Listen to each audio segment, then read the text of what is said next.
मित्रों, सादर जय श्री कृष्ण। हमारे YouTube चैनल में आप सभी का बहुत बहुत स्वागत है। अधिक मास परमा एकादशी शुभ मुहूर्त व्रत कथा एवं संपूर्ण जानकारी इस वीडियो के माध्यम से हम आपको प्रदान करने जा रहे हैं। तो कैसे हैं आप सभी? आप सभी स्वस्थ रहें, व्यस्त रहें और मस्त रहें। भगवान श्री कृष्णचंद्र का आशीर्वाद आप सभी के ऊपर बना रहे। अधिक मास, मल मास, पुरुषोत्तम मास, द्वितीय श्रावण कृष्ण पक्ष की परमा एकादशी, पुरुषोत्तमा एकादशी तिथि का आरंभ 11 अगस्त 2023 की सुबह 7:35 से हो जाएगा, जो कि 12 अगस्त की सुबह 7:58 पर एकादशी तिथि का समापन हो जाएगा। अतः सूर्योदय व्यापिनी द्वादशी युक्त हरिवासर जो शुद्ध एकादशी होगी वह 12 अगस्त 2023 शनिवार के दिन ही रहेगी। अधिक मास एकादशी व्रत सभी को करना चाहिए। इस व्रत का पारणा 13 अगस्त 2023 रविवार की सुबह 6:13 से लेकर 8:13 तक कर लेना चाहिए। विष्णु एकादशी गीता तुलसी विप्रधे नवः असारे दुर्ग संसारे शतपदी मुक्तिदायिनी। अर्थात भगवान श्री हरि विष्णु का पूजन करना, एकादशी का व्रत करना, गीता जी का पाठ करना, तुलसी जी का पूजन एवं दर्शन करना, ब्राह्मणों की सेवा करना, गौ माता की सेवा करना, भोजन कराना, गौ माता की रक्षा और भोजन करा के सेवा करना, यह 6 कार्य इस कठिन संसार सागर को पार कराने हेतु मुक्तिदायक बताए गए हैं। पूरे वर्ष में 24 एकादशी आती है, लेकिन जिस साल अधिक मास या पुरुषोत्तम मास आता है उस साल 2 एकादशी अधिक यानी कुल मिलाकर 26 एकादशी आती है। प्रत्येक महीने में 2 बार, एक कृष्ण पक्ष व दूसरी शुक्ल पक्ष, दोनों में ही एकादशियों का भिन्न भिन्न महत्व हमारे पुराणों तथा धर्म ग्रंथों में बताया गया है। एकादशी का व्रत भगवान श्री लक्ष्मी नारायण जी का परम प्रिय व्रत है। एकादशी का व्रत करने से मनुष्यों के कई जन्मों के पाप जड़ से नष्ट हो जाते हैं तथा उनके पुण्यों का उदय होता है। जब मनुष्य के जन्म जन्मांतर के पाप नष्ट हो जाते हैं तभी उन्हें सांसारिक एवं भौतिक सुखों की प्राप्ति होती है। जो भक्त एकादशी का व्रत करते हैं उनको दशमी से लेकर द्वादशी तक कुछ महत्वपूर्ण नियमों का पालन अनिवार्य रूप से करना चाहिए। दशमी के दिन एक समय शुद्ध एवं सात्विक भोजन करें। इस दिन चावल, लहसुन, प्याज, मांस, मदिरा, मसूर की दाल, कटहल की सब्जी का उपयोग नहीं करना चाहिए। दशमी के दिन पराये अन्न अर्थात दूसरे के घर का भोजन नहीं करना चाहिए। ब्रह्मचर्य व्रत का पालन करना चाहिए। एकादशी के दिन सुबह जल्दी उठकर स्नान करके पूजा अर्चना करें। एकादशी व्रत का संकल्प धारण करें। पद्म पुराण के उत्तरखंड के अध्याय 64 में श्लोक 34 में लिखा है, हे कमल नयन भगवान अच्युत, मैं एकादशी के दिन निराहार रहकर दूसरे दिन ही भोजन करूंगा। सूर्य भगवान को अर्घ्य दे, माता पिता को प्रणाम करें, तुलसी जी का पूजन करें, गौ माता का पूजन करें। इस दिन अन्न नहीं खाना चाहिए, केवल फलाहार करें। सर्वोत्तम फलाहार गाय का दूध व फल होते हैं। झूठ ना बोलें, क्रोध ना करें, लड़ाई झगड़ा एवं वाद विवाद बिल्कुल ना करें। ब्रह्मचर्य व्रत का पालन करना चाहिए। दाढ़ी कटिंग व शेविंग ना करें। किसी का भी अपमान या अनादर ना करें। दिन में ना सोएं, रात्रि जागरण करें। पूजन पाठ करके ब्राह्मण के मुख से ही एकादशी व्रत कथा का श्रवण करें। कथा सुनने के बाद उन्हें दक्षिणा भी प्रदान करें। एवं शुभ मुहूर्त में एकादशी के अगले दिन ही व्रत का पारणा करें। इस बार परमा एकादशी 12 अगस्त 2023 शनिवार को है। पारणा का समय 13 अगस्त 2023 को सुबह 6:13 से लेकर 8:13 पर होगा। इस बार अधिक मास पुरुषोत्तम मास की परमा एकादशी सबसे बड़ी है। यदि आप भगवान के नाम का कीर्तन भजन करते हैं तो आपको महापुण्य की प्राप्ति होगी। अब हम आपको परमा एकादशी की व्रत कथा सुनाने जा रहे हैं। हमारी इस कथा को आप अंत तक जरूर सुनिएगा और अधिक से अधिक लोगों को शेयर भी कीजिएगा। बोलिए श्री लक्ष्मी नारायण भगवान की जय। श्री वृंदावन बिहारी लाल की जय। श्री गिरिराज धरण की जय। बालकृष्ण लाल की जय। श्री श्याम सुंदर यमुने महारानी की जय। जगत गुरु श्री वल्लभाधीश की जय। गोसाई जी परम दयाल की जय। श्री गुरुदेव की जय। श्री लाडले लाल की जय। आज के आनंद की जय। एक समय की बात है, राजा युधिष्ठिर ने प्रभु श्री कृष्ण को प्रणाम करके उनसे पूछा कि हे प्रभु, मुझे कृपा करके अधिक मास पुरुषोत्तम मास कृष्ण पक्ष की कथा सुनाइए। भगवान श्री कृष्ण कहते हैं कि हे राजन, ध्यान पूर्वक सुनो। अधिक मास पुरुषोत्तम मास मल मास लौंद मास के कृष्ण पक्ष में जो 2 एकादशी आती है उसे परमा एकादशी, कमला एकादशी, पुरुषोत्तमा एकादशी के नाम से जाना जाता है। कांपिल्य नगरी में सुमेधा नाम का एक अत्यंत धर्मात्मा ब्राह्मण रहता था। उसकी स्त्री अत्यंत पवित्र तथा पतिव्रता थी। किसी पूर्व पाप के कारण वह दंपति अत्यंत दरिद्रता का जीवन व्यतीत कर रहे थे। ब्राह्मण को भिक्षा मांगने पर भी भिक्षा नहीं मिलती थी।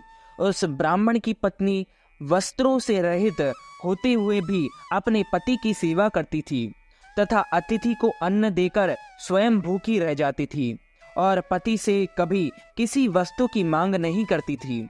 दोनों पति पत्नी घोर निर्धनता का जीवन व्यतीत कर रहे थे। एक दिन ब्राह्मण अपनी स्त्री से बोला, हे प्रिय, जब मैं धनवानों से धन की याचना करता हूँ तब वह मुझे मना कर देते हैं। गृहस्थी धन के बिना नहीं चलती, इसलिए यदि तुम्हारी सहमति हो तो मैं परदेश जाकर कुछ काम करूं, क्योंकि विद्वानों ने कर्म की प्रशंसा की है। ब्राह्मण की पत्नी ने विनीत भाव से कहा, हे स्वामी, मैं आपकी दासी हूँ। पति अच्छा और बुरा जो कुछ भी कहे, पत्नी को वही करना चाहिए। मनुष्य को पूर्व जन्म में किए हुए कर्मों का फल मिलता है। सुमेरु पर्वत पर रहते हुए भी मनुष्य को बिना भाग्य के स्वर्ण नहीं मिलता। पूर्व जन्म में जो मनुष्य विद्या और भूमि दान करते हैं उन्हें अगले जन्म में विद्या और भूमि की प्राप्ति होती है। ईश्वर ने भाग्य में जो कुछ लिखा है उसे टाला नहीं जा सकता। यदि कोई मनुष्य दान नहीं करता तो प्रभु उसे केवल अन्न ही देते हैं। इसलिए आपको इसी स्थान पर रहना चाहिए, क्योंकि मैं आपका विच्छोह नहीं सह सकती। पति बिना स्त्री की माता, पिता, भाई, श्वशुर तथा संबंधी आदि सभी निंदा करते हैं। इसलिए हे स्वामी, कृपा कर आप कहीं ना जाएं। जो भाग्य में होगा वह यहीं प्राप्त हो जाएगा। स्त्री की यह सलाह मानकर ब्राह्मण परदेश नहीं गया। इसी प्रकार समय बीतता रहा। एक बार कौंडिन्य नामक ऋषि वहां आए। ऋषि को देखकर ब्राह्मण सुमेधा और उसकी पत्नी ने उन्हें प्रणाम किया और बोले, आज हम धन्य हुए, आपके दर्शन से आज हमारा जीवन सफल हुआ। ऋषि को उन्होंने आसन तथा भोजन किया। भोजन देने के बाद पतिव्रता ब्राह्मणी ने कहा, हे ऋषिवर, कृपा कर आप मुझे दरिद्रता का नाश करने की विधि बतलाइए। मैंने अपने पति को परदेश में जाने कर धन कमाने से रोका है। मेरे भाग्य में आप आ गए हैं। मुझे पूर्ण विश्वास है कि आप अब मेरी दरिद्रता शीघ्र ही नष्ट हो जाएगी।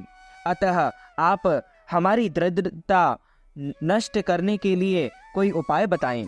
परमानाम विख्याता विष्णु स्थितिरनुत्तमा मलिन मृच्छे या तु या कृष्णा भुक्ति मुक्ति फल प्रदा तस्या उपोषणं कृत्वा धन धान यतो भवेत् विधीनां जाग्रे साकं गीता नृत्यादिकं चरेत।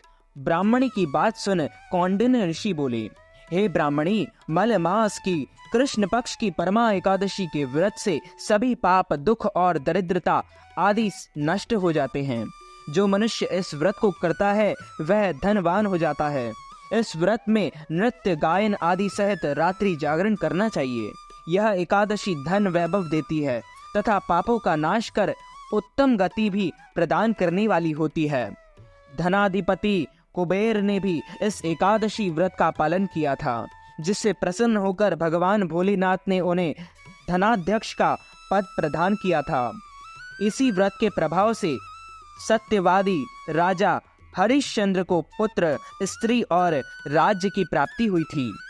तदुपरांत कौंडिन्य ऋषि ने उन्हें एकादशी के व्रत का समस्त विधान कह सुनाया। ऋषि ने कहा, हे ब्राह्मणी, पंचरात्रि व्रत से इससे भी ज्यादा उत्तम है। परमा एकादशी के दिन प्रातः काल नित्य कर्म से निवृत्त होकर विधान पूर्वक पंचरात्रि व्रत आरंभ करना चाहिए। जो मनुष्य 5 दिन तक निर्जल व्रत करते हैं वे अपने माँ, पिता और स्त्री सहित स्वर्ग लोक को जाते हैं। जो मनुष्य 5 दिन तक संध्या को भोजन करते हैं वे स्वर्ग को जाते हैं। जो मनुष्य स्नान करके 5 दिन तक ब्राह्मणों को भोजन कराते हैं वे समस्त संसार को भोजन कराने का फल प्राप्त करते हैं। जो मनुष्य इस व्रत में अश्वदान करते हैं उन्हें तीनों लोकों को दान करने का फल मिलता है। जो मनुष्य उत्तम ब्राह्मण को तिल दान करते हैं वे तिल की संख्या के बराबर वर्षों तक विष्णु लोक में वास करते हैं। जो मनुष्य घी का पात्र दान करते हैं वह सूर्य लोक को जाते हैं। जो मनुष्य 5 दिन तक ब्रह्मचर्य पूर्वक रहते हैं वे देव देवांगनाओं के साथ स्वर्ग को जाते हैं। हे ब्राह्मणी, तुम अपने पति के साथ इसी व्रत को धारण करो, इससे तुम्हें अवश्य ही सिद्धि और अंत में स्वर्ग की प्राप्ति होगी। कौंडिन्य ऋषि के वचना अनुसार ब्राह्मण और उसकी स्त्री ने परमा एकादशी का 5 दिन तक व्रत किया। व्रत पूर्ण होने पर ब्राह्मण की स्त्री ने एक राजकुमार को अपने यहाँ आते देखा। राजकुमार ने ब्राह्मणी की प्रेरणा से एक उत्तम घर, जो कि सब वस्तुओं से परिपूर्ण था, उन्हें रहने के लिए दिया। तदुपरांत राजकुमार ने आजीविका के लिए एक गांव दिया। इस प्रकार ब्राह्मण और उसकी स्त्री की गरीबी दूर हो गई और पृथ्वी पर काफी वर्षों तक सुख भोगने के पश्चात वे पति पत्नी श्री विष्णु के उत्तम लोक को प्रस्थान कर गए। बोलिए श्री लक्ष्मी नारायण भगवान की जय। श्री वृंदावन बिहारी लाल की जय। श्री गिरिराज धरण की जय। बालकृष्ण लाल की जय। श्याम सुंदर यमुने महारानी की जय। जगत गुरु श्री वल्लभाधीश की जय। श्री गोसाई जी परम दयाल की जय। श्री गुरुदेव की जय। लाडले लाल की जय। आज के आनंद की जय। राधा रानी सरकार की जय।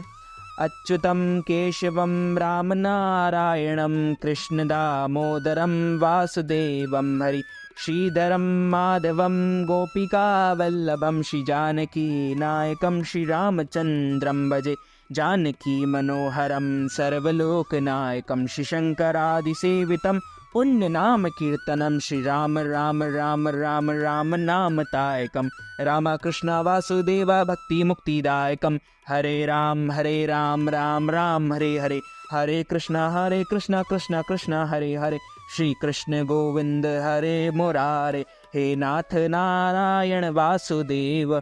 तो मित्रों, हमारे इस ज्ञानवर्धक वीडियो को अधिक से अधिक लोगों को शेयर कीजिएगा, लाइक कीजिएगा, कमेंट कीजिएगा और यदि आपने हमारे और आपके YouTube चैनल को अभी तक सब्सक्राइब नहीं किया है तो सब्सक्राइब भी ज़रूर कर लीजिए। आप सभी को सादर जय श्री कृष्ण, सादर धन्यवाद।